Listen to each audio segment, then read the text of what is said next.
Olá pessoal, sejam bem-vindos a mais um programa da Matemática Humanista ao vivo. Eu sou Carlos Matias, apresentador do programa, e hoje nós vamos falar sobre um assunto muito bacana, um assunto que, olha, dá pano pra manga, polêmico até um certo ponto.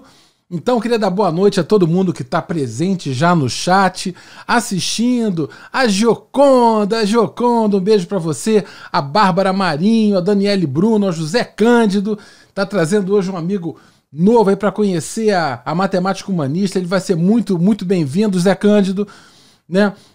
A Elaine que está presente, ao Edil também, João Rodrigo. Então boa noite a todos. Hoje nós vamos falar sobre o que é uma demonstração matemática. E, queridos, nessa hora eu digo para vocês que há alguma controvérsia e algumas dificuldades dentro assim, do próprio meio acadêmico de lidar com essas coisas, de explicar. Quando eu digo meio acadêmico, né, eu me refiro mais à universidade, mas um pouco também à escola, em um certo sentido.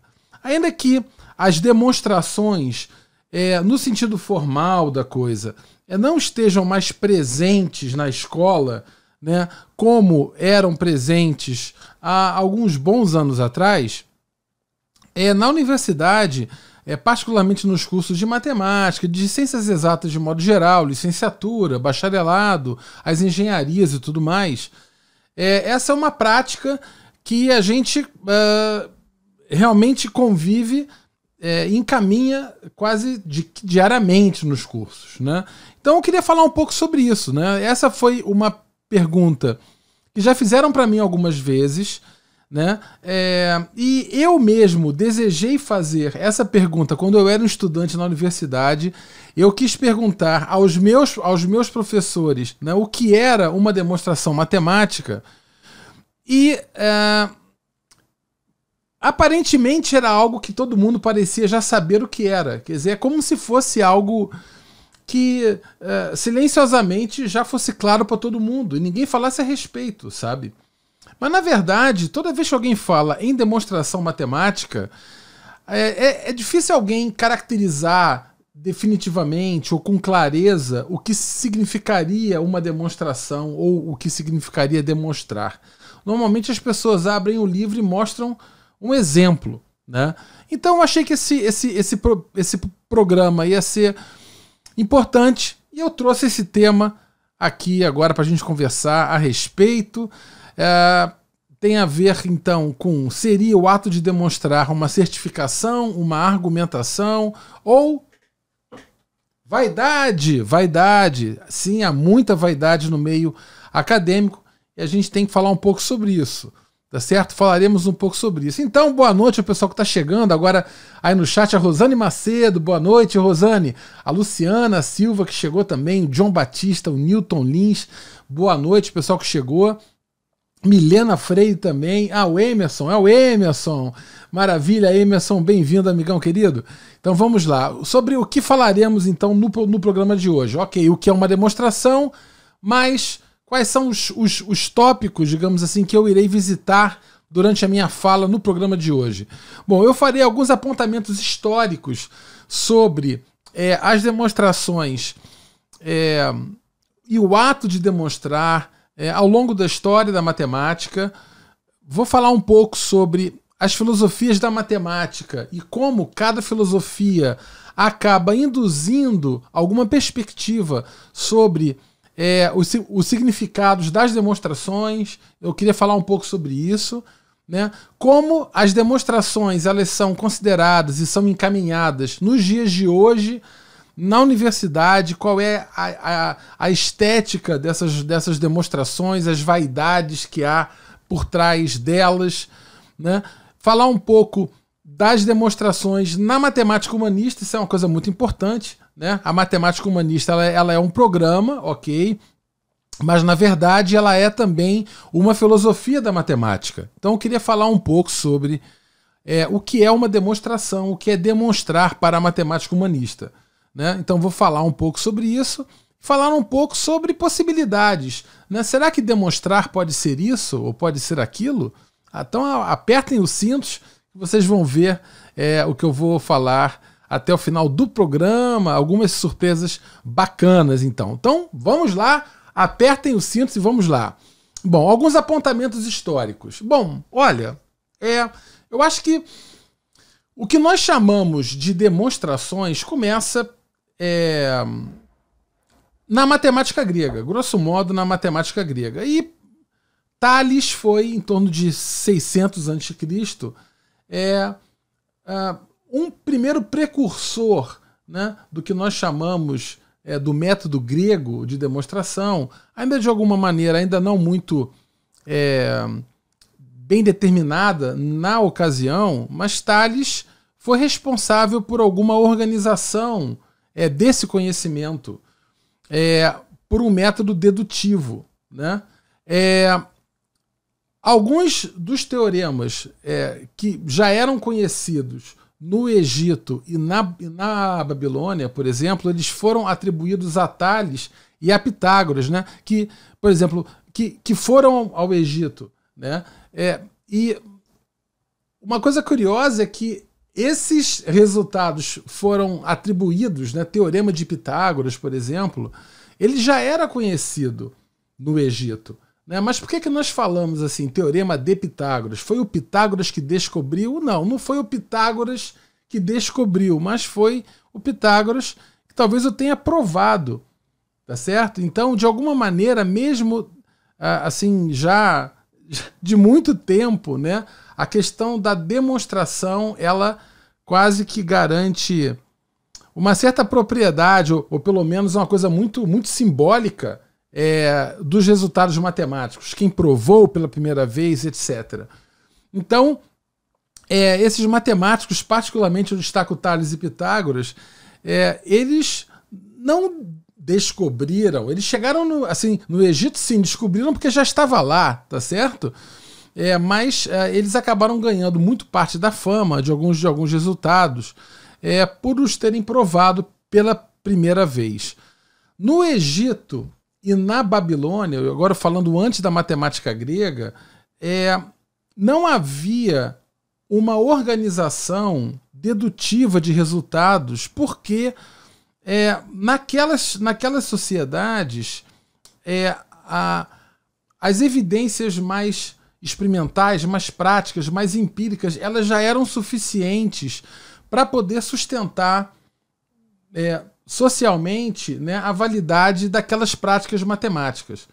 Então, agora, se você olha na Grécia, por exemplo, em Atenas, onde você tinha, né, assim, todo um discurso democrático, de debate, né, algo cultural, né, da sociedade ateniense.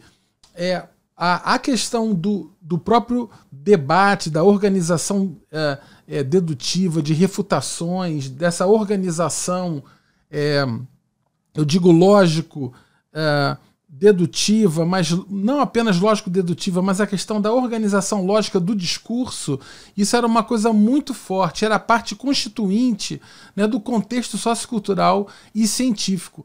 Então, por isso, talvez os gregos tenham encaminhado uma organização nesses termos, né, mais lógico-dedutivos, na construção, né, ou na apresentação ou sistematização do conhecimento matemático. Aristóteles, em torno de 350 a.C., ele tem um conjunto de livros, uma obra chamada o Organon de Aristóteles. Então, um dos livros é chamado Analíticos Posteriores. Nesse livro, o Aristóteles ele traz toda uma apresentação quase que de um método dedutivo, a questão dos silogismos e tudo mais, surge nesse livro do Aristóteles, né? Então isso foi incorporado por Euclides nos elementos, famosos elementos, né? Então, na matemática grega, de uma maneira bastante resumida, eu diria que uma demonstração ela é um tipo de argumento, né? Aonde você tem, isso é o ponto que o Aristóteles colocou nessa obra Analíticos Posteriores. Ele tem um conjunto de premissas iniciais que ele chama de axiomas ou postulados. E nessa organização inicial são verdades verdadeiramente sabidas, digamos assim, sabe? Sabidamente verdadeiras.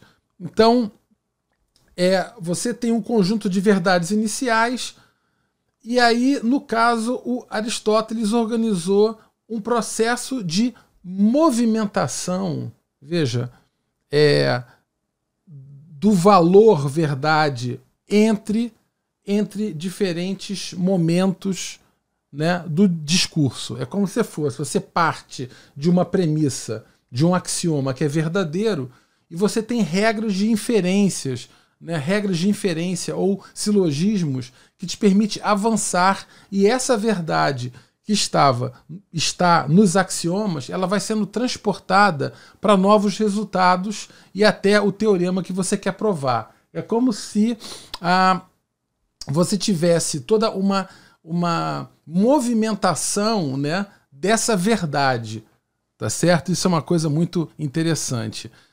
Uma demonstração, então, resumidamente, seria uma movimentação, né, dessa verdade que parte dos axiomas até chegar no teorema, né, ou na proposição que você quer mostrar. Quer dizer, na matemática grega, onde havia o entendimento de que os objetos matemáticos elas são, como sempre foram, né, uma demonstração, grosso modo, seria uma certificação daquilo, né? Quer dizer, ok, eu já sei que isso é verdade. Então você tem axiomas verdadeiros, você tem um teorema que você já sabe que é verdade também. Você apenas certifica nesse processo, nessa organização, onde a verdade vai se movendo até chegar no resultado que você quer alcançar. Então, é um ato de certificação.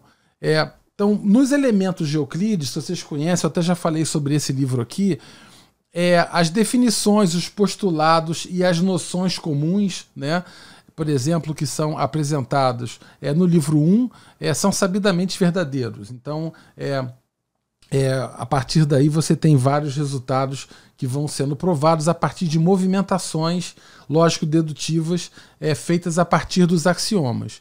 Tá certo? Então, grosso modo, seria isso.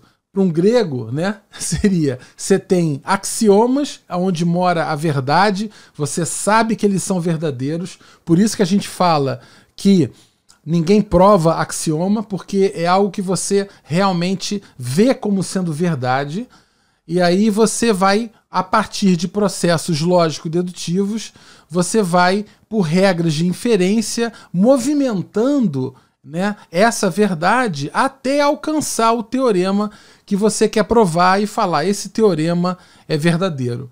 Então, quer dizer, essa regra, né, esse caminhar, esse transporte da verdade que estava nos axiomas até chegar no teorema, que é o alvo do desejo, digamos assim, há os silogismos que Aristóteles chama. São esses argumentos válidos de inferência. Por exemplo, um silogismo clássico a gente chama de modus ponens. Já ouviram falar nisso? Modus ponens? O modus ponens seria assim: você tem que A implica B. E você fala A ocorreu. Então você conclui B. Se A implica em B e A ocorre, então você conclui B. Esse é o modus ponens, por exemplo. Esse é um tipo de silogismo. Há um outro tipo de silogismo muito importante, né, nas demonstrações por absurdo, por exemplo, que é o modus tollens. Vocês já ouviram falar nisso? Modus tollens. O que é o modus tollens? Se você tem que A implica B, digamos assim, você tem que A implica em B, mas você sabe que B não ocorre. Então você conclui que o A não ocorre, porque se o A ocorresse, o B teria que ocorrer. Então esse tipo de regra de raciocínio, de estrutura de raciocínio dedutivo, é o que nós chamamos de silogismos, tá certo? Então, Perguntas, deixa eu falar pro pessoal perguntar aí que tá presente aqui no chat. Ó, tô começando a ficar gripado, o tempo virou aqui no Rio, queridos. Eu acho que o tempo está virando, o meu nariz já começa a coçar, eu já tenho uma alergia danada. E aí fica agora essa mudança de tempo. Queridos, deixa eu falar com vocês, façam perguntas aí no chat, né? Olha, o Newton Lin está dando boa noite direto do Ceará. Ô Newton, rapaz, olha que beleza, Newton. Muito obrigado, amigão. Boa noite para você também. Boa noite a Luciana Silva que chegou. Olha que legal. A Priscila Lobo, obrigado, Pri, pela presença. O Thiago Zanqueta, muito legal, obrigado. Paulo Henrique também está presente, obrigado. Então, eu tô falando um pouco disso porque o ponto que eu quero falar com vocês, pessoal, hoje, parte do meu ponto é o seguinte: demonstrações, elas são encaminhamentos que nós fazemos na matemática já há bastante tempo. No entanto, a natureza desses encaminhamentos e principalmente a percepção desses encaminhamentos, do que é um encaminhamento rigoroso ou não, isso mudou bastante ao longo do tempo. Bastante mesmo, tá certo? Bastante mesmo. Eu diria a vocês que a gente teve várias mudanças, né? Por exemplo, quando a matemática grega chega com essa organização, ela traz uma dimensão, né, de mudança, né? Por exemplo, quando o cálculo surge, isso deu uma estremecida um pouco nesse rigor que precisou ser revisto para dar conta dos objetos do cálculo diferencial que surgiram no século XVII. Isso levou 200 anos para acontecer. Só no século XIX, eu até vou falar sobre isso aqui, que a gente conseguiu entender isso, né? Depois do início do século XX, a gente tem uma outra reviravolta também. Então, na verdade, demonstrar, né, ou demonstração é algo extremamente variável no tempo, na dimensão histórica, na dimensão cultural. Então eu queria falar um pouco sobre isso, então eu tenho que falar um pouco da questão da história, de alguma maneira trazer essa história para cá. Então, continuando alguns apontamentos históricos, como eu estava falando, né, o surgimento do cálculo no século XVII, até lá, a matemática grega ela era a grande referência, tá certo? Por exemplo, para Descartes, né, quando ele escreveu o discurso do método e tudo mais, né, a geometria, né, que foi uma obra importante, né, que trouxe, assim, digamos assim, relevantes contribuições para que hoje nós chamamos de alguma maneira de geometria analítica, mas é uma orientação, por exemplo, uma abordagem algébrica às entidades geométricas e vice-versa também. Então, isso, para Descartes, assim, a referência euclidiana, ela era profunda, ela era quase que mítica, na verdade.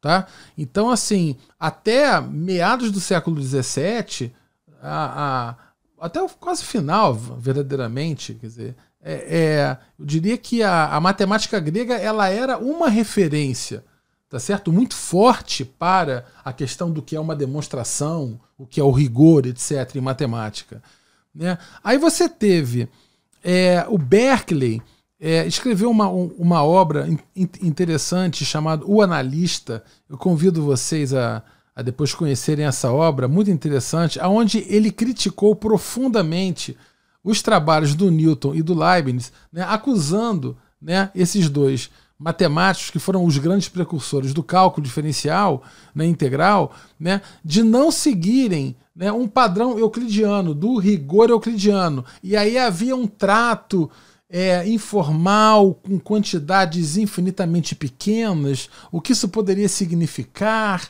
Então aí entrou com uma questão da teologia no meio. Então foi uma coisa... eles foram chamados de infiéis, assim, foi um momento complicado, realmente, dentro da questão do rigor matemático. Foi uma crítica muito, muito forte feita por Berkeley aos trabalhos do Newton e do Leibniz, né?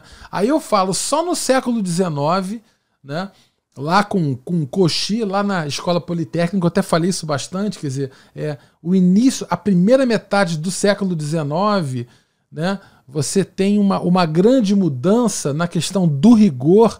Eu até falei bastante sobre isso num programa passado da Matemática Humanista, onde eu destaquei um livro do professor Gert Schubrink, sobre o rigor desde o século XVII, XVIII e XIX, justamente essa transição, o vai e volta entre o pensamento sintético e o analítico. Então isso é uma coisa muito interessante que vale a pena, pessoal que tem interesse nisso. Então eu diria que, na verdade, Cauchy ele traz toda uma reviravolta na abordagem às entidades do cálculo. Isso foi muito consolidado pela escola alemã, né, Bolzano, Weierstrass, né? Então eu vou falar um pouco sobre isso aqui. Mas o ponto que eu quero chegar, e que agora foi um ponto... Deixa eu tirar meu microfone da frente, está aqui o microfone na frente, de botar um pouquinho para cá, é que isso é uma coisa muito interessante. No século XIX, aconteceu uma coisa de profunda relevância, que foram construídos modelos, né, de geometria que atendiam os 4 primeiros postulados da geometria de Euclides, mas que o 5º era falso. Ou seja, de alguma maneira mostrou-se que a geometria de Euclides ela não era a geometria do mundo, ou a certeza de que a matemática, de alguma maneira, era um conhecimento quase que a priori, né, um conhecimento sintético a priori do homem, digamos. E então, por exemplo, Kant defendeu isso, né, quer dizer, a percepção de que a geometria de Euclides era como a questão do número tinha a ver com o tempo, né? A questão da geometria tinha a ver com o espaço. Então, a geometria de Euclides era, até aquele momento, a grande certeza, né, de que a matemática ela era uma entidade fundamental, correta, segura, né, firme. E, de repente, né, Lobachevsky, Bolyai, Gauss, eles trazem modelos geométricos que não são, né, como a geometria de Euclides, e mostra que, na verdade, a geometria de Euclides ela era uma geometria e não a geometria. Então, há outros modelos de geometria.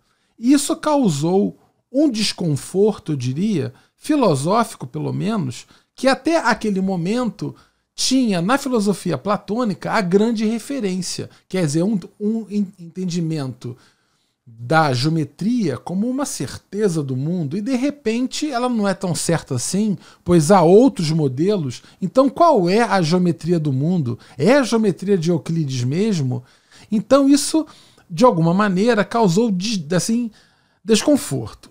E aí o ponto é que, olha, mas se a gente está com um problema na geometria, será que em outras questões a gente pode ter problemas também? Na aritmética, ou com os números, ou com os conjuntos, né? Então, ou seja, há outros pontos na matemática além da geometria, né? Se nós estamos tendo problemas, né, com a geometria, será que nós estamos seguros com a noção de número? Né? Será que nós estamos seguros com a aritmética?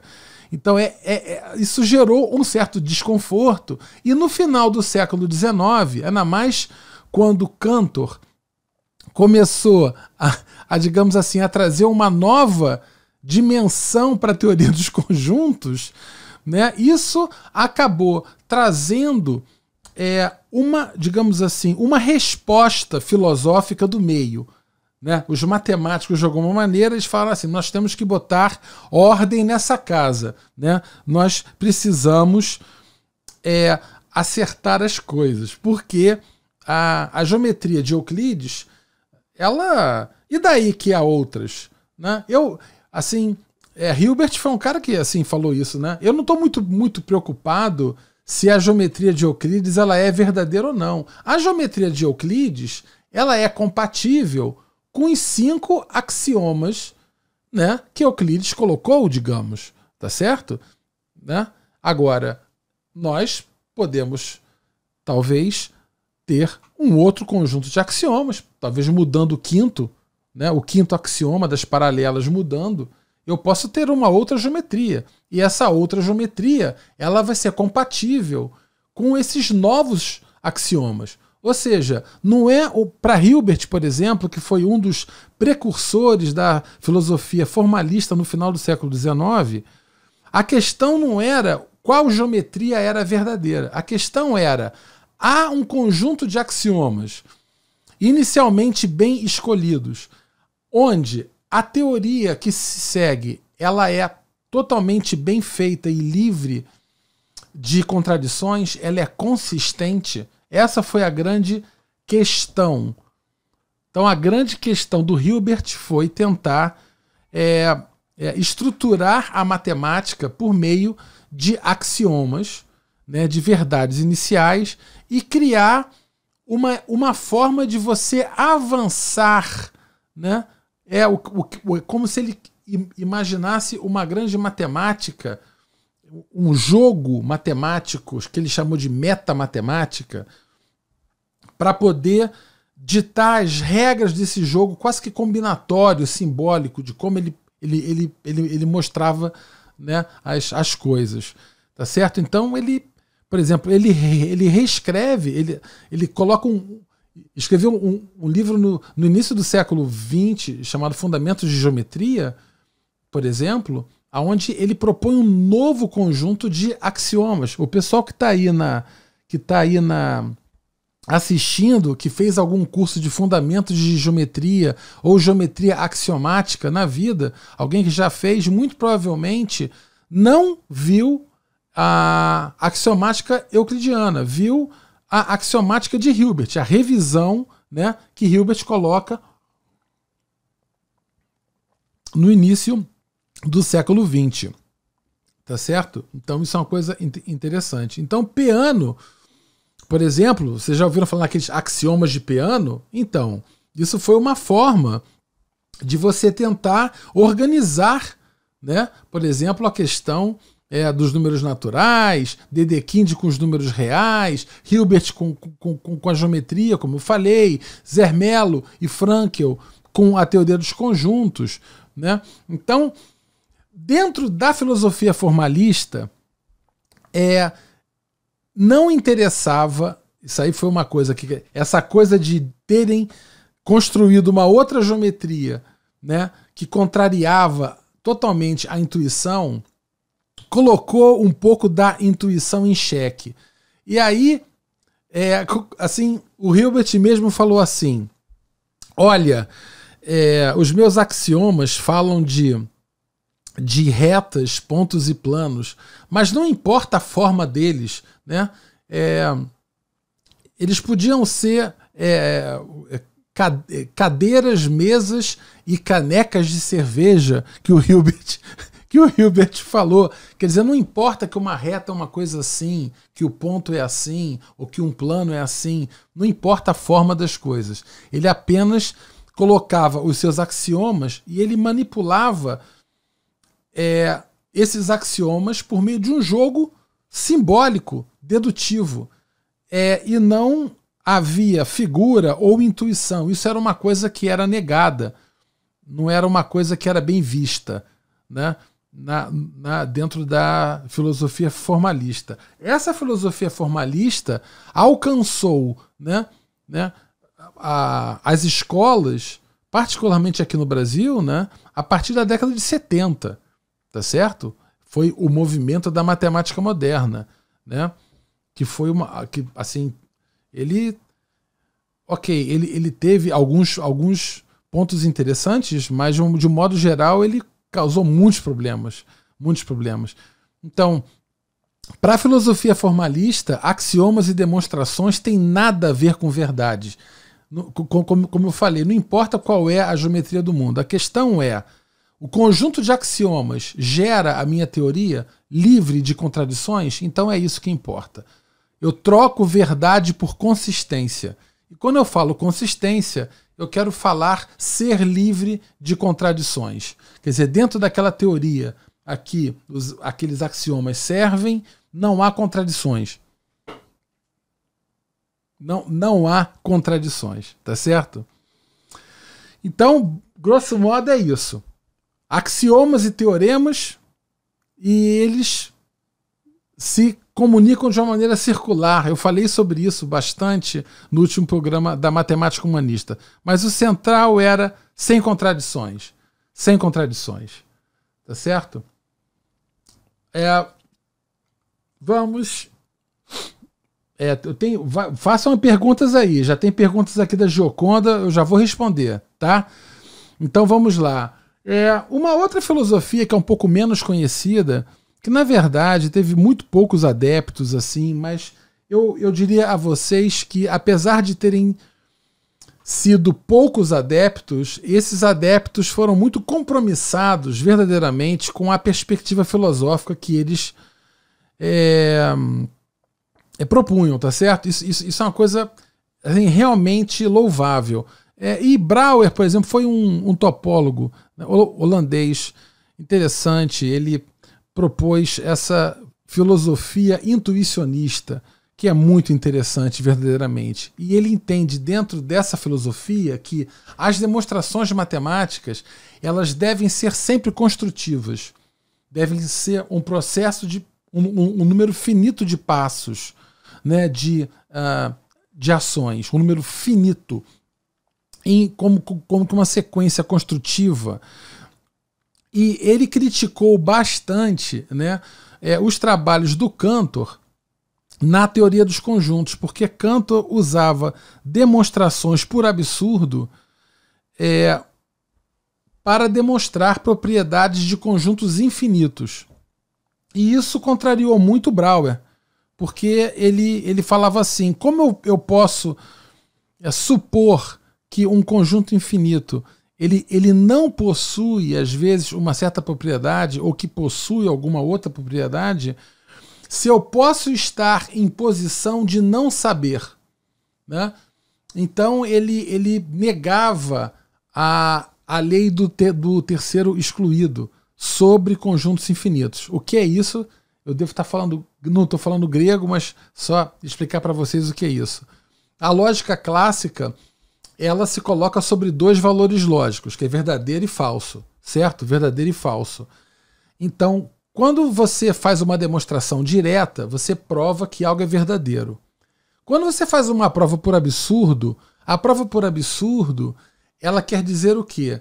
Você supõe que algo é falso, que aquilo que você quer mostrar que é verdadeiro, você supõe que é falso, e aí você mostra que não pode ser falso, porque gera uma contradição. Aí, quando você mostra que não pode ser falso, quer dizer, se só tem dois estados lógicos, e você mostra que não pode ser falso, você conclui que é verdadeiro, né? Então, o que o Brouwer falava é que havia três estados lógicos. O verdadeiro e o falso quando você está em posição de julgar. Mas você pode ter um terceiro, que é não estar em posição de julgar. Isso ser indefinido, por exemplo. Tá certo? Então, isso é uma coisa muito curiosa. Então, a prova por absurdo era um problema. Porque quando ele mostrava que não podia ser falso, ainda podia ser um caso, né, indefinido. Então você não podia concluir necessariamente que era verdadeiro, tá certo? O Brouwer, só para vocês terem uma ideia, tem uma propriedade de números reais chamada tricotomia. Vocês já ouviram falar nisso? Tricotomia. A tricotomia, ela é a seguinte lei: dado o número real qualquer, das três necessariamente vale uma, e apenas uma. Ele é positivo, estritamente, né? Ele é igual a zero, ou ele é negativo, estritamente. Um dos três é válido. Então, todo número real é maior que zero, é zero ou é menor que zero. Essa é a lei da tricotomia. E aí o Brouwer, ele construiu um número que que quebra, um número real que quebra a tricotomia.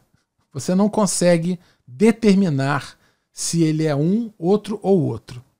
Ele cria um caso indefinido em cima disso. Muito interessante. Então isso foi uma das demonstrações mais curiosas. Naquele livro, A Experiência Matemática, o Hertz fala sobre isso, né? O Pi-chapéu e tudo mais, é muito bacana, né? Em um próximo programa da Matemática Humanista, eu vou querer falar um pouco sobre a filosofia logicista da matemática, que na verdade é o platonismo de novo, é uma filosofia platônica de novo, novamente, só que agora em cima da lógica e também em cima da filosofia da linguagem, que é a filosofia analítica. Isso eu vou deixar para um futuro programa da Matemática Humanista. Quero falar sobre isso. Alguém gostar de filosofia aí, a gente pode marcar um papo. Mas eu estou me achando um chato, é hora de fazer perguntas. Façam perguntas aí. A Gioconda tá falando aqui uma coisa legal. Diga lá, Gioconda, olha só. Geometrias não euclidianas hoje em dia são mais abordadas nas licenciaturas. Eu tive contato na pós somente. Confesso que fiquei hipnotizada. Pois é, Gioconda. Sim, depende muito do curso de licenciatura que você faz, ou sobre o qual você fala. Mas muitos sim, eles falam sim. Há, inclusive, disciplinas em alguns falando sobre geometrias não euclidianas. Então isso é uma coisa muito interessante. Eu diria que, por exemplo, há geometrias não euclidianas que não precisam... Eu não preciso pegar um supermodelo complexo, modelo hiperbólico, modelo do disco, nada disso, sabe? Ou o modelo elíptico, nada disso. Se você pegar a geometria do táxi, vocês já ouviram falar na geometria do táxi? Que é imaginar um taxista andando numa cidade onde você tem uma malha, né, onde as estradas elas estão numa malha de ruas assim, né? Entre dois pontos, qual é o caminho mais curto? Por exemplo, você fala, é a reta. Não, mas a reta para o taxista é inviável. Você não vai sair furando, entrando pelos prédios adentro. Então você tem que ir caminhando pelas ruas, né? Então isso, de alguma maneira, gera uma nova perspectiva geométrica. Isso é muito interessante. Analisar a viabilidade ou a estrutura da geometria euclidiana à luz de um passeio de táxi. Será que se mantém? Isso aí é muito interessante. Eu não sei se vocês já viram isso, Gioconda, mas essa foi uma boa pergunta que você fez. O mais interessante da aula é que quando iniciamos um assunto, sempre aprendemos um pouco de história, onde realmente se inicia o assunto. Pois é, José, é aquela história que nem eu estava falando no programa passado sobre a importância da história na formação do professor. A história, naturalmente, apresenta um quadro revelador, né, da natureza do objeto, como ele foi construído, como ele foi sendo modificado ao longo do tempo e tudo mais, né? Mas a gente não pode perder de vista que esses objetos construídos historicamente estão ainda entre nós, eles vão continuar, né, sendo modificados ao longo do tempo. Então todos os objetos históricos, né, revelam uma natureza, acumulam, né, uma natureza histórica, né, mas sempre em permanente mudança e modificação. E veja, as demonstrações não são diferentes, vale a mesma coisa, tá certo? Então vamos lá. Como são as demonstrações no dia de hoje, nos dias de hoje, no meio acadêmico, na universidade? Agora eu vou parar de falar de história e filosofia, vamos para a parte mais divertida da história. Então, pessoal que estava batendo cabeça aí, acorda. Acorda. Vou até beber uma água aqui na minha caneca. Deixa eu falar com vocês uma coisa. Ó. Eu tive uma semana difícil. Essa semana foi muito complicada. E eu ainda estou mandando fazer as canecas e as camisas que eu sorteei no programa passado, né, na comemoração de 1 ano da Matemática Humanista. Então, o pessoal que foi sorteado aguenta um pouquinho. As canecas estão sendo produzidas, nossa fábrica de canecas da Matemática Humanista, tá certo? E as camisas também, né? Na nossa indústria têxtil completa, repleta de várias filiais da Matemática Humanista, cheias de camisas da Matemática Humanista, elas estão sendo produzidas em máquinas a todo vapor e eu irei mandar as camisas nos próximos dias, tá certo? Agradeço aí a paciência e a compreensão de todos, mas então vamos lá. A Bárbara Marim tá falando aqui que perdeu o sorteio, então, Bárbara, tá vendo? Pô? Isso aí olha, eu vou te falar um negócio, olha só, aí o Aguinaldo também tá colocando aqui, ó, que legal. Aguinaldo Vitor tá falando assim: olá, professor, sou de filosofia e tento acompanhar suas postagens e adoro suas abordagens. Obrigado, Aguinaldo. Muito obrigado. Muito obrigado. Agradeço de verdade para você o carinho, rapaz. Eu adoro filosofia. Queria ter feito um curso de filosofia, verdadeiramente. Por pouco eu não pedi reingresso para fazer filosofia. Mas aí o que eu fiz foi estudar filosofia por conta própria, porque eu adoro, verdadeiramente eu adoro. Às vezes eu até tenho que me segurar um pouco para não ficar divagando muito. Mas eu realmente gosto muito, principalmente quando a gente fala da filosofia, da matemática, das práticas matemáticas, né, da questão da ética, me interessa muitíssimo, né, muitíssimo. Por sinal, eu cheguei a considerar trazer para o programa de hoje, falar um pouco da ética de Spinoza. Eu não sei se vocês já ouviram falar, mas é uma obra muito interessante, a Ética de Spinoza. Há toda uma estruturação da ética por axiomas. É muito interessante. É quase que um elemento de Euclides, só que para ética, em vez de para geometria e para números, etc. Muito interessante.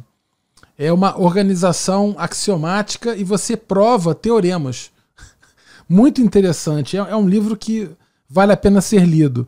Hoje, eu confesso que a ética de Spinoza, em alguns momentos, se você tiver um senso crítico um pouco mais agudo, você vai, às vezes, ficar... mas isso não é bem assim, sabe? Mas vale muito a pena pela proposta de organização e de abordagem à questão da ética, como ele coloca. E ética me fascina. Vale muito, muito, muito, muito a pena. Obrigado, Aguinaldo. Valeu, amigão. Então, vamos lá. Na universidade, vamos lá. Vamos falar a verdade, rapaz. Vou pegar aqui minha caneca, beber mais um gole. A caneca da Matemática Humanista, ela tem 2 lados. Tem essa com logo e com logo do podcast. Então são dois lados, beleza? Então, por sinal, o podcast da Matemática Humanista saiu o 4º episódio e eu falo sobre o que é uma demonstração matemática, só que uma versão curtinha, 18 minutos. Dá uma ouvida lá. Já está no Spotify e no Apple Podcasts também. Então, dentro de uma percepção mais absolutista que reina na universidade desde sempre, a universidade tem uma visão da matemática e das práticas matemáticas extremamente absolutista, quase que fundamentalista, eu diria, que é o seguinte: se você não demonstra formalmente coisa alguma, então certamente você não está fazendo matemática. Então isso é um entendimento, né, dentro da universidade. Agora, se você perguntar o que é demonstrar formalmente, já começamos a ter problemas. Verdadeiramente. O que é? Aí cada um fala uma coisa. Tá? Então é meio que há esse slogan, mas na verdade ninguém tem um senso, digamos assim, não digo ninguém, mas eu digo, as pessoas não têm um consenso, nós não temos consenso sobre o que é uma demonstração formal, sabe? Então, isso é um ponto. E eu diria mais, eu vou falar mais aqui, tá? Olha, quase 100%, eu botei 99,9%, mas na verdade é 99,9999999. Eu, inclusive, queria perguntar para vocês que estão me assistindo aí. Respondam para mim aí. 99,9999% dos eventos, tá, que nós chamamos de demonstração, esses eventos, seja em livro, artigo, sala de aula, o que for, eles não atendem aos critérios que os próprios matemáticos consideram indispensáveis para uma demonstração formal.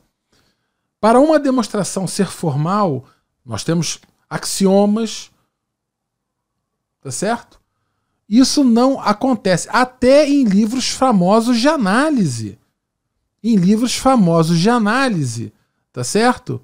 Os axiomas são mais usados para driblar pontos que não querem ser visitados do que propriamente para encaminhar algo dentro da tal filosofia formalista, tá certo? Então, isso é uma coisa realmente curiosa. 99% ou mais, talvez eu diria quase 100%, tá, do que nós fazemos nas universidades hoje, mesmo nos artigos, nas teses de doutorado, ninguém coloca em tese de doutorado um conjunto de axiomas e de premissas muito bem definidas. Há um trato um pouco mais solto dessas coisas, não é assim, tá? Então, isso que a gente fala de demonstração formal não acontece nem nas demonstrações que os matemáticos que falam isso fazem, tá certo?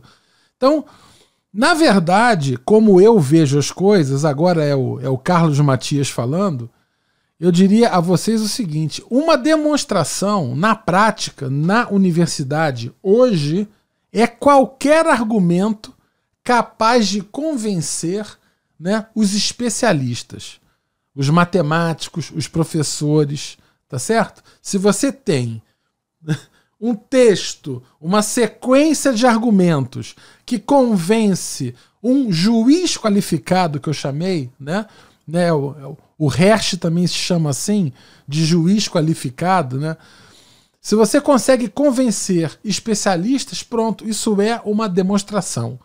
Então, há um acordo silencioso entre especialistas, né, sobre o qual ninguém fala, sabe? Sobre os termos desse acordo silencioso, esse contrato, ninguém fala, ninguém revela o que é uma demonstração ou assume. Demonstração é o que nós fazemos, sabe? Então os matemáticos precisam, às vezes, falar. Demonstração é o que nós fazemos. Ou são aquelas coisas que nos convencem, tá certo? Vamos falar algumas verdades sobre isso daí. Isso é uma coisa que me incomoda muitíssimo. Eu, por sinal, coloquei lá no Instagram um quadro que eu tirei daqui, desse texto que eu escrevi. Me incomoda muitíssimo. Eu queria perguntar para vocês que estão aí no chat me assistindo o seguinte: nas demonstrações que são encaminhadas por alguns matemáticos, em livros, em aulas, né, em discursos, parece ser indispensável o uso de algum dos adjetivos. Trivial. Isso é óbvio. É claro, isso é claro, isso é claro. Não vou fazer. Isso aqui é trivial. É claro que, é óbvio que. Vocês já viram isso em alguma demonstração em alguma aula ou em algum livro? Pessoal que está aí no Facebook, me respondam, por favor. Pessoal que está no YouTube, me respondam, por favor. Algum matemático já falou que algo era trivial? Demonstração trivial. Demonstração evidente. Alguém já fez isso para vocês? Sim, a Bárbara Marinho está falando. Bárbara, para não dizerem que eu estou... Vou te colocar aqui. Diga lá, Bárbara. Sim, a Bárbara concorda, já aconteceu com ela. Eu queria perguntar para os demais colegas que me assistem se já aconteceu também, né? E esse trivial normalmente é assim, trivial e acabou, ponto. É lacônico, sabe? E eu diria para vocês o seguinte, tá? Eu agora falo o Matias falando. Para mim, como professor de matemática, olha, eu estou fazendo 30 anos trabalhando na universidade, 25 anos dos quais em universidade pública. E eu diria para vocês o seguinte, na maioria das vezes, queridos, quando alguém fala que algo é trivial e para, ou que é evidente e não fala mais nada, é apenas uma retórica tola que perpassa a vaidade ou a indisposição do autor da demonstração de explicar algo que ele considera simples ao leitor ou ao estudante, tá? E tal ato, quando algum matemático, infelizmente, é muito detalhista, é muito cuidadoso, é muito atencioso com seus leitores, isso causa aos olhos dos seus pares uma certa percepção de que ele está explicando demais. Isso é uma matemática que está mirando quem? A gente já sabe. Então, explicar pega mal para essa turma. Ser detalhista, ser revelador, pega mal. É algo que age contra. É como se, de alguma maneira, a demonstração dele se desse em um nível mais baixo, porque ele está explicando. Agora, se ele fala trivial, não. É trivial, é realmente trivial. Pô, o cara é incrível. Ele falou que é trivial, tá certo? Ele falou que é trivial. E aí, esses matemáticos, sabendo disso, entre ter a sua demonstração considerada fraca no meio, né, entre os seus pares, entre os seus colegas, né, ou adotar uma estética de constrangimento, porque isso é constrangedor, eu já estava estudando e li, pô, demonstração trivial. Pô, trivial por quê? E eu não conseguia ver. É um assédio moral um troço desse, né? Eu às vezes não consegui ver vários, é claro que eu não consegui ver, tá certo? E isso é o fim da picada. É o fim da picada, porque eles pensam assim, entre julgarem a minha demonstração ou o meu texto como um texto de segunda linha, ou para gerar credibilidade, eu gerar esse constrangimento, nossa, isso aqui é trivial. Eu não estou disposto a fazer. Esse caso é enfadonho. Vê se pode isso. Um matemático, no livro dele, falar que não vai demonstrar porque ele julga aquilo enfadonho. Pô, então, amigo, não escreve um livro, vai passear. Tá certo? Desculpem, mas assim, eu penso assim, verdadeiramente. Entendeu? É uma questão de você querer atingir o seu leitor da melhor maneira possível. É um ato de cordialidade, é um ato de educação. É educação, ser educado em educação. Sabe? Então, nesse exato momento, isso é a coisa que eu fico mais chateado, é que esse tipo de jogo, que é um jogo de exclusão, porque um estudante que lê trivial e ele não entende, ele fala, pô, eu não tenho jeito para isso, pô, o cara é um grande matemático, trabalha não sei aonde, que é o lugar bam. Ele fala que é trivial e eu não entendi, eu não tenho jeito para isso não. Tá certo? Então, nesse exato momento, essa política de exclusão, que é uma política de exclusão, sim, ela se traveste agora de um ditado que todo mundo fala. E eu já vi meus estudantes falando, matemática é assim mesmo, tem de ralar.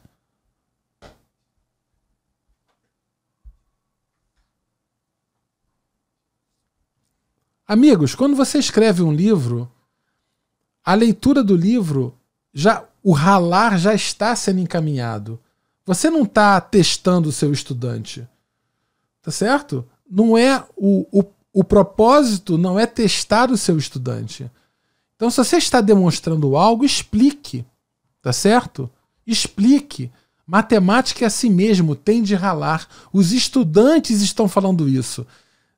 Tamanho é o costume deles em ler, né, em lerem esse tipo de prática horrorosa, tá certo? Entre outras práticas horrorosas. Isso aqui é a ponta da ponta do iceberg, tá certo?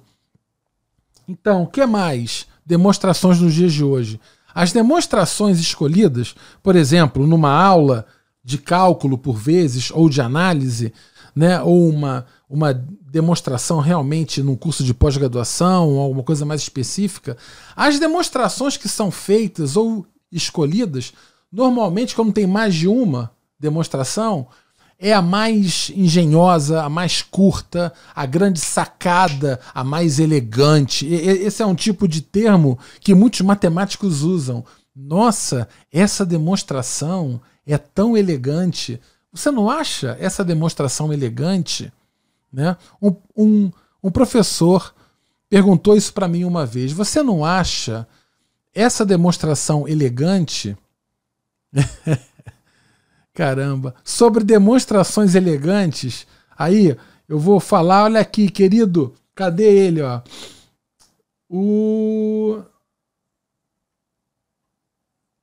Aguinaldo Vitol, Aguinaldo, olha aqui, ó, esse cara aqui você conhece, o Wittgenstein. O Wittgenstein, sobre demonstrações elegantes, sobre essa coisa da elegância. Olha o que o Wittgenstein falou, tá? Eu vou ler para vocês aqui, olha só. O único ponto que pode haver para a elegância em uma prova matemática é revelar certas analogias de uma forma particularmente marcante, quando isso é o que se procura. Caso contrário, é um produto da estupidez, cujo único efeito é tornar obscuro o que deveria ser manifestado de forma clara. A estúpida busca pela elegância é a principal causa do fracasso dos matemáticos em entender as suas próprias operações, ou talvez tenham a falta de compreensão e a busca da elegância uma origem comum. Olha, é uma pedrada, né? Eu adoro o Wittgenstein. Inclusive, apesar de não ser tão, digamos assim, estar em tanta sintonia com a primeira fase do trabalho dele, eu diria que a segunda fase do trabalho dele, das investigações filosóficas, me interessa muitíssimo. Eu acho muito interessante, verdadeiramente. Então, eu digo mais que muitas vezes essa demonstração é elegante, é porque ele acha bacana. E aí ele fala elegante, porque muitos matemáticos falam que uma demonstração é elegante quando eles acham bacana. Isso é uma baboseira que ganha espaço no meio acadêmico, sabe? Entre os matemáticos. Há muito disso. Há muito disso. Nossa, que demonstração elegante. Qual é o critério? Smoking, sapato, saltos altos, qual é? Perguntas! Jacione! Aí, Jacione chegou arrasando já, dando um abraço de feliz dia. Ih, apareceu a foto da Bárbara com o nome da Jacione. Hoje esse meu troço aqui do chat tá meio ruim com as fotos. Mas obrigado, Jacione, pelo carinho. Feliz dia dos professores para você também, para todos, na verdade, os colegas que estão presentes aqui, todos, a maioria professores. Muito obrigado mesmo. Olha, eu acredito, Bárbara, que esse professor aprendeu para ele mesmo e se passar para outro. Acredita que perderá todo o esforço que fez. É verdade. É isso daí. É isso daí. É isso daí. Ai. Olha aqui, a Luciana está colocando aqui. Lembro de ver isso. Alguém encaminha uma demonstração e diz a partir daqui é trivial. Lista de exercícios. Pois é, isso daí. Agora, sabe o que eu acho mais engraçado? é que se vocês, quando eu digo vocês os estudantes, né, numa prova falarem assim, trivial, vamos provar isso daqui por indução. Para n igual a 1 é trivial. Tá? Só de fazer isso, tem professor que acha o fim da picada. E ele vai tirar ponto. Não, mas você não pode falar que é trivial. Eu posso falar que é trivial. Você tem que me explicar. Aí eu falo, gente, quem é o professor? Hã? O professor é que tem que explicar. Vocês concordam? Queridos, isso é uma loucura, tá certo? Tá tudo às avessas. Tá tudo às avessas. Né? O Fabrício tá colocando aqui, olha, professor, o que incomoda às vezes é quando durante uma demonstração surge uma passagem que é feita e não é falada, nenhuma pista, porque pensamos ou tomamos aquela decisão, parece mágica. Pois é, esse é o ponto. Você quer ver uma coisa? O caso clássico é assim, olha, só para vocês terem uma ideia. Quando eu fiz cálculo pela primeira vez, eu fui ler uma demonstração lá que um tal limite era igual a não sei quanto. Aí o cara ia fazer a demonstração por épsilons e deltas. Aí ele falou assim, seja épsilon maior do que zero e delta igual a 3 épsilon sobre 7. E aí ele começa a fazer conta e faz conta e desigualdade triangular para cá e para lá e vai para cá e passa para cá e multiplica e divide. E quando acabou, menor que épsilon, certinho, sabe? Falei, caramba, rapaz, como é que ele sabia que o delta era esse? Né? Então, eu já falei sobre isso num programa passado. Quer dizer, essa apresentação, que chamam de demonstração, na verdade, ela mostra uma organização depois que a pessoa ter entendido, né, como faz, ela organizou aquilo sistematicamente. Mas ela perde de vista que a função principal do que ela está fazendo é que outra pessoa compreenda. Tá certo? Eu queria falar sobre isso agora, sobre a matemática humanista, como que ela percebe a questão da demonstração. Mas isso que o Fabrício está perguntando é um fato. Né? Demonstrações que pulam etapas, que não falam, que sacam coisas do nada, né? E aí de repente aquilo tudo dá certo. Então é interessante mostrar principalmente, né, as dificuldades que foram vividas, né? Eu acho que é muito interessante você separar todo o processo de reflexão e de argumentação para tentar provar que uma coisa é verdadeira, e você separar da apresentação disso, você ter duas dimensões entre o que você faz realmente e como você depois vai registrar todo esse caminho que você viveu informalmente, tá certo? Nos bastidores. Isso é uma coisa que realmente me fascina. Então, para matemática humanista, o que é uma demonstração? Então, apertem os cintos que vocês vão saber agora, tá certo? Primeiro, eu vou separar demonstrar e demonstração. Tá? São coisas diferentes. Tá? Demonstrar é um processo. Demonstração é um produto desse processo. Então eu queria separar, porque eu quero chamar a atenção, ora do processo, ora do produto. Tá bom? Então, para matemática humanista, demonstrar e demonstração são tratadas com igual importância, mas de forma diferente. Demonstrar é um processo, demonstração é um produto. Demonstrar é convencer.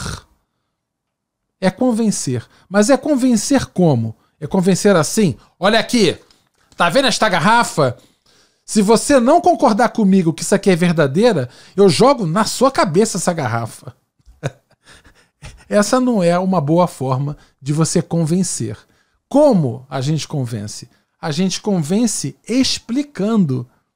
Queridos, Demonstrar para a matemática humanista é querer convencer o outro explicando, dando uma explicação completa, reveladora, clara, cordial, sabe?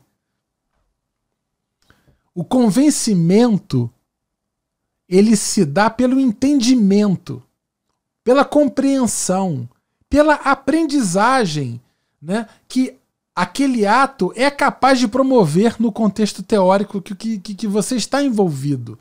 Então, eu diria que demonstrar para a matemática humanista é uma ação cuja essência é pedagógica. Queridos, demonstrar é um ato pedagógico. Porque é um convencimento que se dá por meio de uma explicação.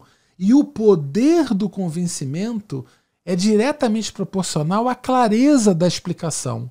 Então, quanto maior a sensibilidade pedagógica, né, o bom trânsito pedagógico, maior é o poder de convencimento. Para a matemática humanista, a matemática humanista não vê na demonstração uma oportunidade do professor se massagear, do professor se olhar no espelho, se achar incrível, ou de um livro, tá, se mostrar indisposto e insensível a quem está lendo. Tá certo? A matemática humanista, ela pensa diferente. Atos pedagógicos, eles são sensíveis aos sujeitos e ao meio em que se dão. Então, o ato de demonstrar em uma turma, em uma situação, em um determinado grupo, pode funcionar muito bem, em outro não.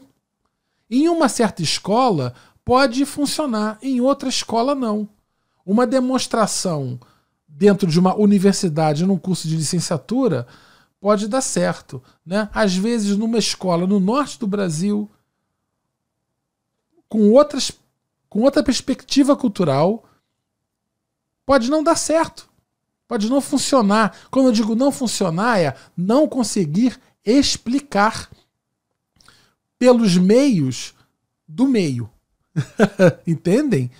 Então, atos pedagógicos, eles têm essa característica. Um ato que pode ser adequado em um determinado contexto, né, sócio-histórico-cultural, ele pode ser inadequado ou insuficiente em outro. Né? Então, agora o que é uma demonstração? Eu falei do demonstrar. Demonstrar é convencer, explicando. O que é a demonstração? A demonstração é o produto. Né? Então esse produto pode ser um texto, pode ser um discurso, ele pode ser uma imagem, ele pode ser várias coisas. Não é necessariamente um texto, ele pode ser qualquer coisa, tá certo? Então, uma demonstração, ela é o produto, ou um produto, gerado pelos debates que se deram durante o ato de demonstrar, né? E que ao final o meio não foi mais capaz de refutar. Deixa eu explicar isso com calma. Calma aí. Esse é o momento mais importante do programa de hoje. São 9 horas e 9 minutos, queridos. Olha só. Vou falar uma coisa importante. Quando você faz uma demonstração e você tem um argumento ruim, esse argumento ele está aberto à crítica, à refutação. Não, isso aí está errado. Sabe? Ó, isso aí não funciona bem assim. Ó, isso aí que você falou não é verdade. Tem esse contra-exemplo. Então você vai refutando dentro desse debate, dentro da explicação, né, dessa conversa, né, quando você demonstra isso de maneira aberta. Né, você está fazendo o demonstrar amplo, não o demonstrar individual, quem escreve uma prova em um livro. Não é disso que eu estou falando. Então, chega uma hora que, quando as pessoas não conseguem mais criar contra-exemplos ou criar perspectivas contrárias àquilo, é quando esse produto se consolida, ele se configura como algo mais acabado naquele momento histórico ou naquele meio sociocultural que ele está se dando. Né? Alguém que falou sobre isso de uma maneira bastante interessante foi o Balachef. Eu já falei sobre ele aqui quando falei sobre obstáculos epistemológicos. Então isso é uma coisa bem interessante. Eu me remeto novamente ao Balachef, para quem tiver interesse nisso. Demonstrar é um ato essencialmente pedagógico, como eu já falei. Demonstração é o produto que sobrevive a tal ato. Quando eu digo sobrevive, depois que esse ato pedagógico se deu e teve as críticas, as sugestões, os contraexemplos, as idas e vindas, todo o embate, e você chega numa forma clara para todos, que todos compartilham, esse é o produto que sobreviveu. Esse foi o produto, né, que foi feito, né, resultante desse ato. Tá certo?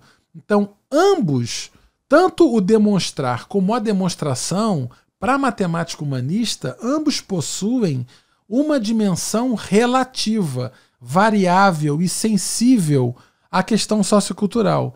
Quando eu digo variável, é variável no tempo. Quer dizer, uma demonstração que hoje é ok, satisfatória, interessante, daqui a 200 anos pode não ser mais.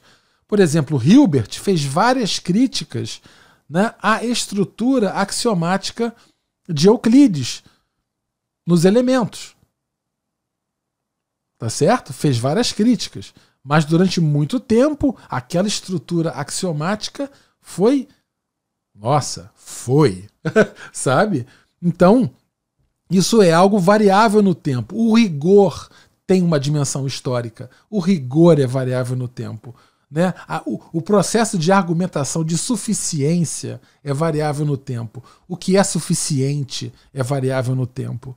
Né? Então, aí eu falo, se os matemáticos na universidade escolhem as demonstrações mais engenhosas, as mais curtas, as grandes sacadas, a demonstração que a matemática humanista escolhe não é a mais curta nem a mais engenhosa, é aquela que melhor explica. A boa demonstração é aquela que explica bem, que você lê a demonstração e você fala assim, puxa vida, eu entendi, meu Deus, sabe? Então essa é a boa demonstração. Então, nessa perspectiva do demonstrar como um ato pedagógico, entendimento é o nome do jogo. Tá certo, queridos? Beleza? Que mais? Sim, demonstrações, elas não são sempre formais. Elas não precisam ser formais o tempo todo. Isso nem é adequado. Nem na universidade elas são formais. Não são. Sabe? Elas não são formais. Nem fazendo um curso de uma disciplina de doutorado no IMPA, as demonstrações, né, que os professores vão fazer, independentemente de quem seja, não são todas formais. Não são. Tá certo? Não são. Então, há diferentes meios para o demonstrar se dar. Né? E essa é a dimensão que me interessa muito e que eu acho que é muito rica para o professor, que é a dimensão pré-formal, antes da formalização. Né? Demonstrações informais, né? Que não... Veja, eu preciso apenas... Quer dizer, demonstrações têm que ser escritas, têm que ser em texto. Eu posso demonstrar usando oralidade, ou demonstrar usando gestos, ou figuras, ou computadores, ou inteligência artificial. Queridos, nós estamos no século XXI. A demonstração via texto, via papel, isso não vai durar nesse formato assim por muito tempo. Acreditem, não vai. Mesmo assim, outras formas de comunicação vão ser colocadas, né? Você tem máquinas que fazem demonstrações, a boa e velha máquina de Turing, ou se você quiser ver outras coisas, inteligência artificial, já tem máquinas fazendo demonstrações, né? Então, ou coisas envolvendo apenas oralidade, algo mais informal, ou usando tecnologias, né? As tecnologias mudam e mudarão por completo os parâmetros do que a gente julga ser o demonstrar e a demonstração. Podem apostar. Acho que como as coisas estão com os dias contados. Tá certo? Eu certamente não verei isso, mas muito de vocês, lindos, maravilhosos, jovens, que me assistem, sim. Tá certo?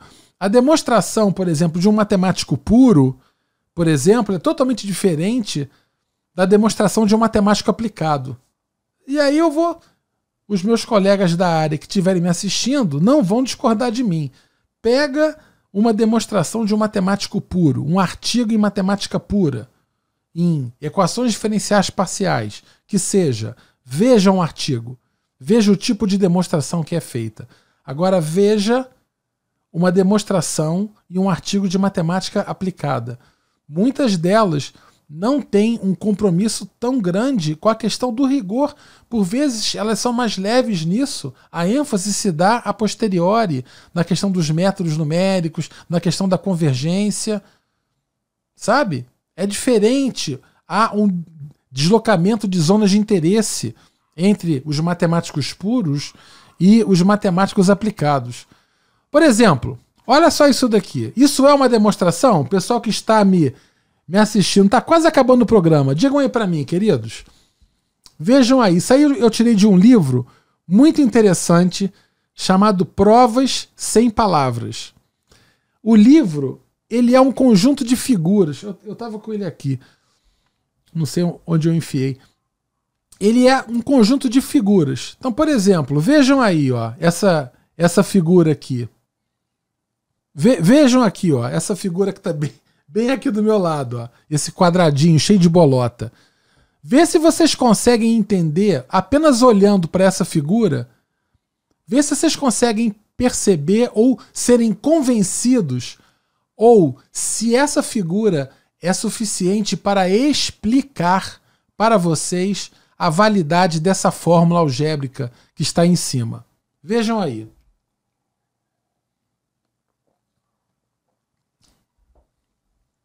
Sim ou não, queridos? Minha água com gás na caneca da Matemática Humanista. Queridos, a hora do comercial. A caneca da Matemática Humanista, né? Ela mata mais a sede. Qualquer líquido que quer colocar aqui dentro, ele mata mais a sede, ele fica mais gelado. Matias, ex-matemático, agora vendedor de canecas.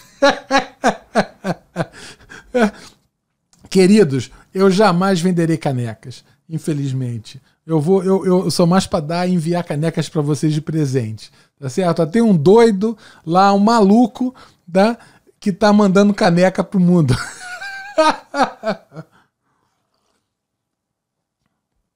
Digam aí para mim, queridos, olhando para essa figura, vocês se convencem olhando aquela bolinha lá na extremidade inferior esquerda, tem uma bolinha.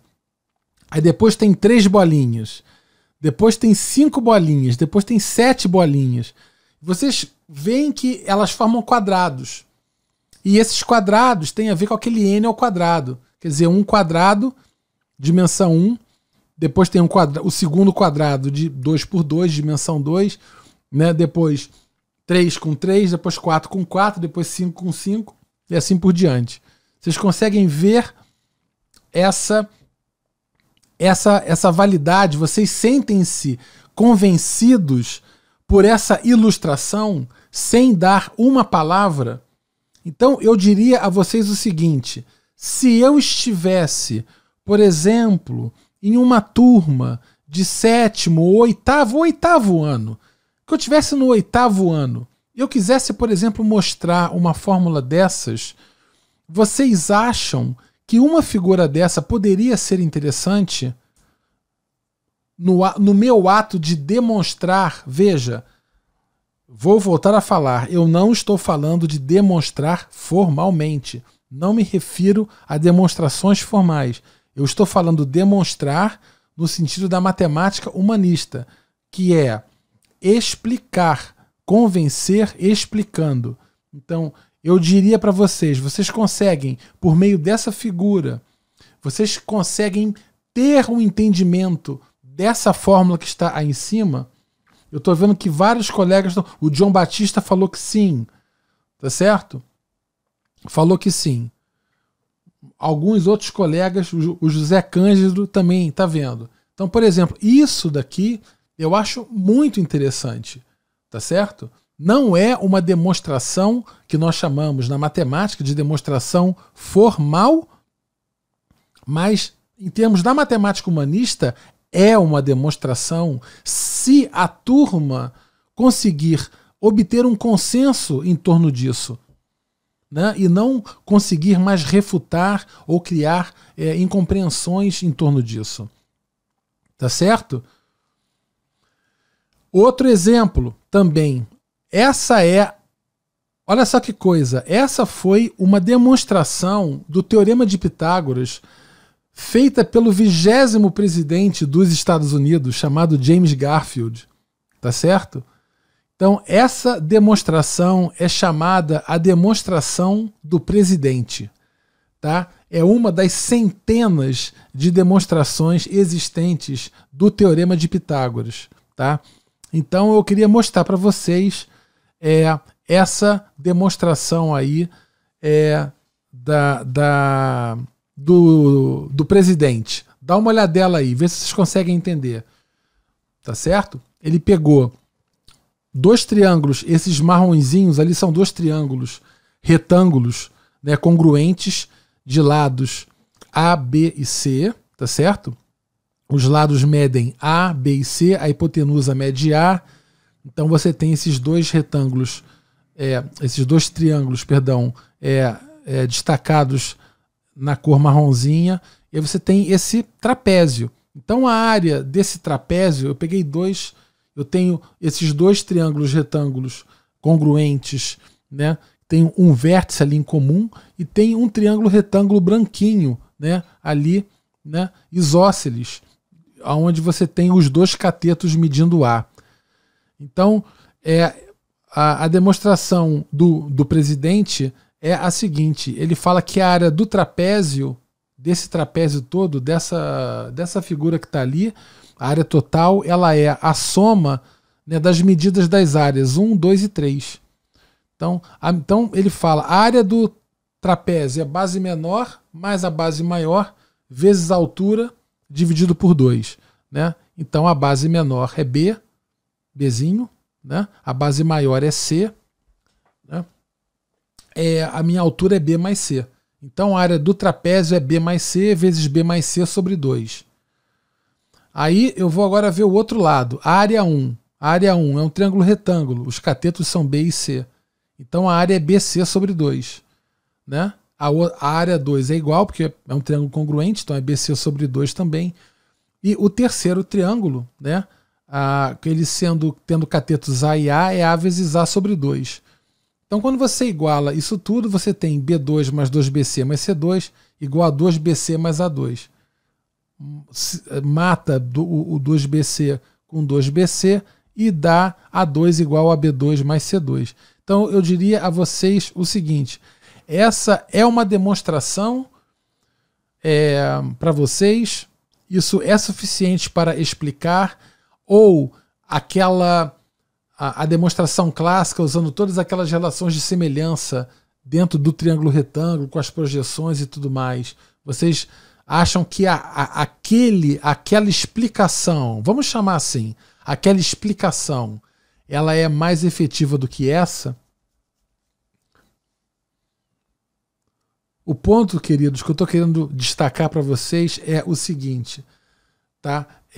Cada lugar onde eu estou, se eu estou numa turma de 6º ano, explicar algo para uma turma de 6º ano é estar inscrito no momento do 6º ano. Então, fazer uma demonstração formal, como eu faria numa universidade, ou como eu faria no 3º ano do médio, ou no 1º ano do médio, uma demonstração um pouco mais organizadinha, não vou nem dizer formal, mas um pouco mais organizadinha, seria uma violência, tá certo? Não seria adequado. Então, o que eu busco é é possível nós entendermos de uma maneira mais tolerante, mais inclusiva as demonstrações, né, para tentar conseguir trazer os estudantes para perto da gente. Querer explicar, demonstrar é convencer explicando. Guardem isso, né? O que vocês acham disso que eu estou falando? É bacana ou não? O programa está acabando já, queridos. Façam as últimas perguntas. Façam as últimas perguntas aí que eu já estou quase acabando. Né? A Marcele Santos está falando aqui o seguinte, olha, professor, o que incomoda às vezes... Ops, desculpe, perdão. Agora sim. Era isso que eu ia dizer. No ensino fundamental, meus alunos morreriam e não entenderiam. Pois é. Esse aqui é o ponto. Matias, isso facilitaria o entendimento de que a matemática é muito mais simples que eles pensam. Veja, se você tem na demonstração ou no ato de demonstrar um ato de inclusão, o incluir, porque você quer explicar, então você vai estar naturalmente aproximando os estudantes de você, né? Isso é uma coisa muito curiosa. Quando a gente fala de inclusão em matemática, parece que a gente está falando de deficiente auditivo, deficiente visual. Não. Veja, nós temos na universidade e nas escolas um processo massivo de exclusão dos estudantes em relação à matemática pela própria forma com a qual nós a tratamos, ou a percebemos, ou a encaminhamos. Então, a ideia da matemática humanista é tentar, antes de qualquer coisa, divulgar uma forma mais inclusiva de nós percebermos a matemática. E essa é uma delas. Demonstrar é convencer, explicando de maneira sensível a quem está sendo, né, alvo daquela explicação. Tá certo? Isso é uma coisa muito, muito importante. Tá certo? Nossa, tem um monte de pergunta aqui, caramba. Deixa eu correr aqui. O John Batista falou assim: essa sua fala põe por terra essas musiquinhas usadas para explicar um conceito matemático. Olha, John, eu vou te falar uma coisa. Eu não vou condenar os meus colegas que usam essas musiquinhas. Eu entendo que essas musiquinhas são formas lúdicas de fazer alguém decorar algo. Às vezes você quer guardar algo para uma prova, onde você vai estar nervoso, onde você vai estar tenso, e você quer arrumar uma forma divertida de você decorar algo. Essa musiquinha ela pode ser útil para isso. Mas, para entender um conceito, eu acho que apenas uma musiquinha não vai ajudar. A gente vai ter que realmente estar aberto a um debate, né, a uma conversa, né, e a gente falar sobre coisas com calma, ouvir os estudantes, ouvir o que eles têm a dizer, porque eles são aqueles que estão buscando entendimento, tá certo? Então qualquer estratégia que não os ouça, que não os dê voz, é inócua, tá certo? E a musiquinha os dá voz, né? Mas não para falar o que eles sentem ou o que eles pensam, né? Você está dando voz a um texto que você escreveu. Então eu não uso esse tipo de recurso e não acredito muito nesse tipo de recurso, além dos termos que eu falei há pouco. Obrigado aí, John. Valeu. Maravilha, vamos lá. A Joconda tá falando aqui o seguinte, olha, eu uso papel milimetrado com meus alunos. Pô, bacana. Você faz aquela coisa das bolas? Bacana. Muito bom. É isso aí. Muito bom. O Alexandre está colocando aqui o seguinte, olha, essa explicação utilizando áreas fica bem fácil para os alunos entenderem. É uma forma, veja, há várias maneiras de você querer explicar. Então, eu acho que você aproveitar conhecimentos que por vezes os estudantes já trazem consigo. Então, por exemplo, se os estudantes estiverem muito mais familiarizados com o cálculo de área de figuras planas do que estão, tá, com relações de proporcionalidade e semelhança, né, é muito mais indicada a prova do presidente do que a demonstração clássica pelas projeções. Então veja, é um recurso para o professor alcançar. Não é para driblar dúvidas, mas é para alcançar alguns entendimentos e por vezes depois propor um outro caminho que é mais sinuoso, mostrar que há caminhos diferentes. Queridos, posso falar uma coisa para vocês muito interessante? Eu penso assim, olha, o pessoal fala que a matemática é uma ciência exata. Eu já cansei de falar que todas as ciências, na minha forma de ver, são humanas. Eu já falei sobre isso. Mas o que eu quero falar para vocês aqui agora é o seguinte. Por exemplo, eu vou fazer uma analogia. Digamos que todos nós agora, nós fôssemos advogados ou juristas. Não digo nem advogados, eu digo juristas. Todos nós fôssemos juristas. E aí há uma lei, tá? Que vocês estão querendo propor, tá certo? Para o Código Civil, sei lá, tá? E de repente vocês percebem que essa lei que vocês estão querendo propor, ela pode ser entendida de várias maneiras diferentes. Ela pode ser entendida de um jeito, mas pode ter uma interpretação de um outro, ter uma interpretação de um outro. Várias interpretações totalmente distintas para uma mesma lei. Pergunta para vocês, essa lei seria uma lei boa ou uma lei ruim? Respondam aí para mim no chat. Imagine que vocês estão propondo uma lei que busca determinar algo com clareza, tá? E você tem uma lei que dá margem a 7 interpretações completamente distintas.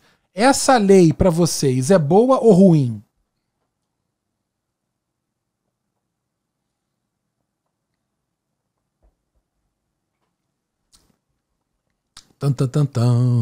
Rufem os tambores.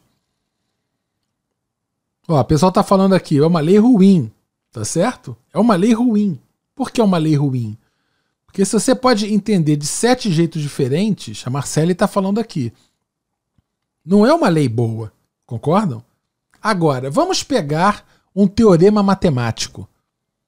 Se você consegue demonstrá-lo de um jeito, usando áreas, demonstrar de um outro jeito, usando relações de semelhança, se você consegue demonstrar de outro jeito, e de outro, e de outro, e de outro, cada um de uma maneira diferente, esse teorema, ele é um teorema rico ou ele é um teorema pobre? Ele é um teorema rico. Então veja que coisa interessante. Eu, sendo um advogado, um jurista, tento ser exato, preciso no entendimento da minha lei, meticuloso no seu texto. Já na matemática, que chamam de ciência exata, num tal do teorema, eu busco vê-lo de 1 milhão de maneiras diferentes, em cores e texturas e cheiros, todos diferentes. Olha que coisa incrível, né? Às vezes, nas ciências humanas, eu prezo por uma exatidão que na matemática é ruim, uma precisão que na matemática é ruim. Então, o que é exato e o que é humano? Pensem aí. Tá certo, queridos? Essa foi boa agora. Essa foi boa. Então, vamos lá. Vamos acabar aqui o programa. Já tá acabando aqui, olha. Pontos e situações importantes que eu queria chamá-los, convidá-los a pensar, tá certo? Tipo, despedida. Primeiro ponto importante. Muitos estudantes aceitam exemplos particulares como sendo suficientes para validação de casos gerais. Vocês sabem disso. Muitos aqui são professores. Trabalham nas escolas. Vocês sabem que se vocês, às vezes, mostrarem alguma propriedade que vale para 2, 3 casos particulares em sequência, eles vão achar que vale sempre. Tá? Exemplo, eu vou voltar para aquele exemplo do quadrado que a Gioconda falou, que ela faz na malha quadriculada. 1 é igual a 1, 1 mais 3 é igual a 4, 1 mais 3 mais 5 é igual a 9, 1 mais 3 mais 5 mais 7 é igual a 16. Então, por exemplo, quando eu falo isso, as pessoas já vão entender que se eu somar os primeiros n números ímpares, a soma dá n ao quadrado. Tá certo? Então, muitas vezes, eles vão olhar para isso e só de fazer essas 4 linhas, eles já acham que a lei é válida. Isso é perigoso. Tá certo? A gente sabe disso. Vou até mostrar um exemplo interessante aqui. Isso é algo que a gente tem que tomar cuidado, né? Quer dizer, muitos estudantes tratam sim exemplos particulares como sendo suficientes para validação de casos gerais. Outra coisa que acontece, muitos estudantes não reconhecem uma demonstração como sendo suficiente para validação daquilo que foi demonstrado. Porque eles não participaram dos debates, tá certo? Às vezes, o professor ele repete a demonstração do livro. Ele não repete o debate, ele repete a demonstração. Ele não demonstra. Veja, queridos, por isso que eu separei o demonstrar da demonstração. Vamos pensar juntos. Se eu pego um livro do Elon e leio uma demonstração, se eu repetir essa demonstração no quadro, eu não demonstrei, eu escrevi a demonstração. Há uma diferença entre demonstrar e escrever uma demonstração. Demonstrar, volto a falar, é convencer explicando. Então, sem um debate que conduza a essa explicação, sem um debate de convencimento, não há o ato de demonstrar. Você pode apresentar uma demonstração.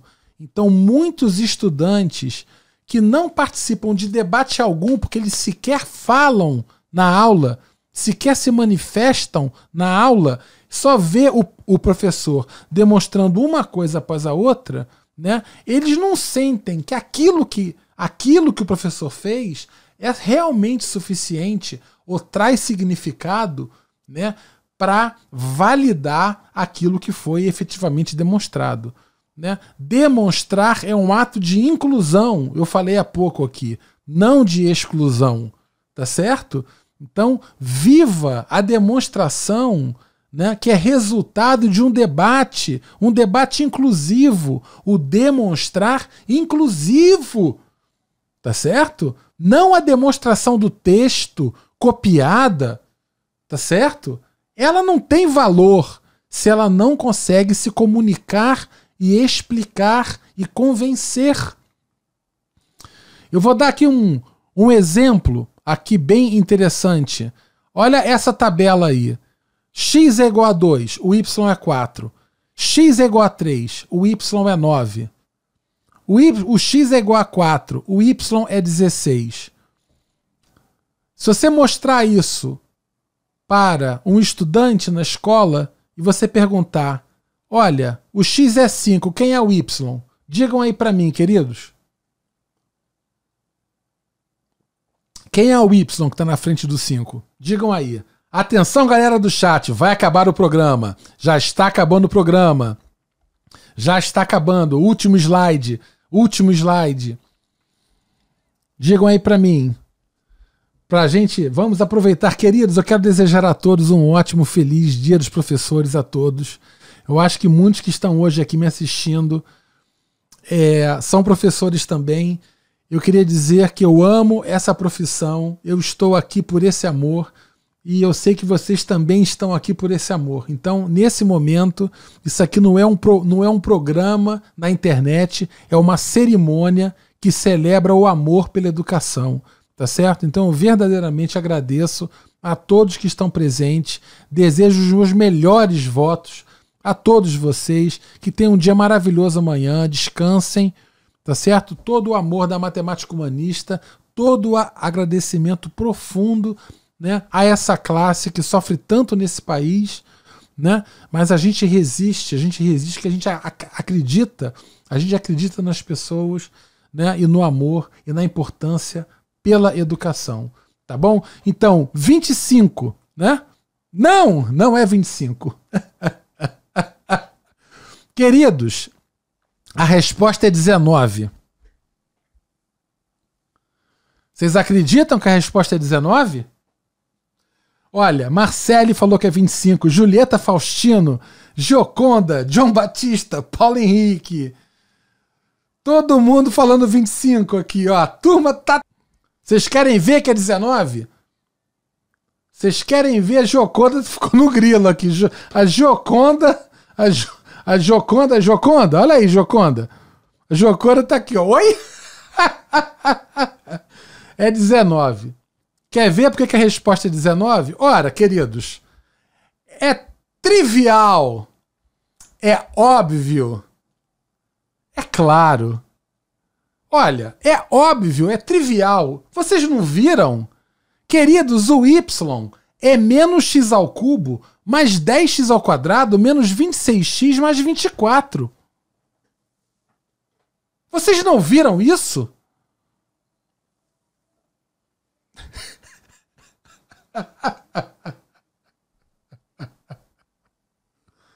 Ó, bota o 2 no lugar do x. Vai dar 4. Bota o 3 no lugar do x, vai dar 9. Bota o 4 no lugar do x, vai dar 16. Se vocês botarem o 5 no lugar do x, dá 19.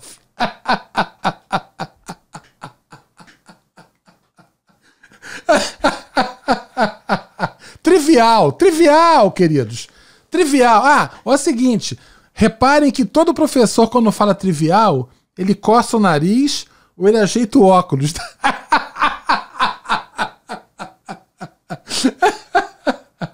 Trivial, tá certo, queridos?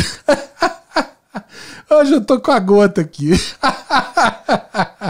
Então, isso aqui é uma loucura, tá certo? Então, o que eu digo pra vocês é o seguinte. A demonstração, ela tem um valor no sentido de ser um exercício, por vezes, de abstração. Então, essa coisa do caso particular ser suficiente para o caso geral é um problema que a gente tem que enfrentar. Eu acho que as demonstrações, elas podem trazer essa dimensão da questão da abstração, da generalização, tá certo? A gente conseguir falar isso com os estudantes de uma maneira clara, né? Isso é uma coisa muito importante, eu acho muito legal. Isso é só uma brincadeira que eu fiz com vocês para vocês terem uma ideia, tá certo? O John Batista o John Batista tá falando aqui 1-0. Então, John, isso aqui é brincadeira, é pegadinha. Queridos, se vocês quiserem saber mais sobre demonstrações na matemática, esse é um livro fabuloso, maravilhoso, pena que só há em inglês. Eu não sei se isso pode ser um problema, mas vale a pena, verdadeiramente. Chama Proof in Mathematics Education. É do David Reed e da Christine Nipping. Vale a pena. Esse é um código QR Code. Quem tiver com celular pode escanear. É o link para o livro, para vocês terem acesso, não ao livro, mas identificarem o livro para caso vocês queiram comprar. Outros autores especificamente falaram sobre a demonstração, sobre o ato de demonstrar profundamente. Eu destaquei alguns que são, digamos assim, os meus mais lidos, preferidos no assunto. Eu destacaria o Reuben Hersh, naturalmente o Henri Lakatos, o Hanna e o Jank, né, a Gila Hanna e o Jank, o Balachef, a Célia Royles e o Mariotti. Essas são referências importantes sobre demonstrações e provas, toda essa discussão que a gente teve aqui, né? Essa questão das demonstrações na matemática humanista está no meu livro, que vai estar saindo em breve, Princípios, né, da Matemática Humanista. Tá certo, queridos? Uma boa noite para vocês. Espero que vocês tenham gostado do programa.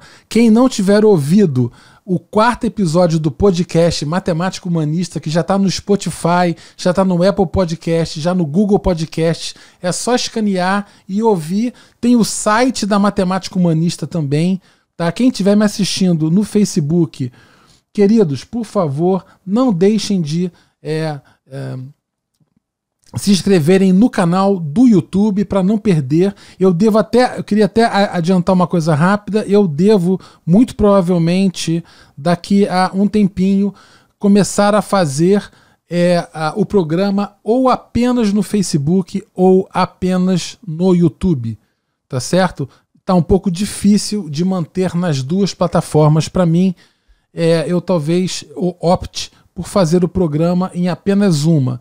Tá certo? Então eu vou depois fazer uma pequena enquete lá no site, se vocês puderem, lá no Facebook também, se vocês puderem responder qual plataforma vocês preferem, e aí quem tiver mais votos ganha, tá bom? Eu vou fazer só no Facebook ou só no YouTube. Queridos, muito obrigado pela presença, eu espero que vocês tenham gostado do programa. Para mim foi uma delícia sempre estar com vocês aqui, conversar com vocês. Muito obrigado a todos os presentes queridos que sempre me assistem. Daniele Bruno, Débora Moraes, que chegou agora, Gioconda, Bárbara Marinho, Paulo Henrique, todo mundo. Um beijão para todos, um ótimo dia dos professores e até a semana que vem. Deixa eu comentar. Semana que vem eu vou entrevistar uma querida amiga, psicóloga, psiquiatra, talentosíssima, grande amiga. Nós vamos falar sobre depressão, né? Sobre assédio moral, né? Sobre várias questões que ocorrem nas universidades envolvendo professores com os estudantes. Quero falar um pouco sobre solidão. Foi o tema do primeiro programa da Matemática Humanista e eu vou resgatar isso agora como especialista na área. Minha querida Vanusa, querida amiga Vanusa Postijo. Vai ser show de bola na semana que vem. Fiquem de olho aí. Eu espero que vocês gostem. Um grande abraço e até a próxima, pessoal. Fiquem bem. Um excelente Dia dos Professores para todos. Tchau, tchau.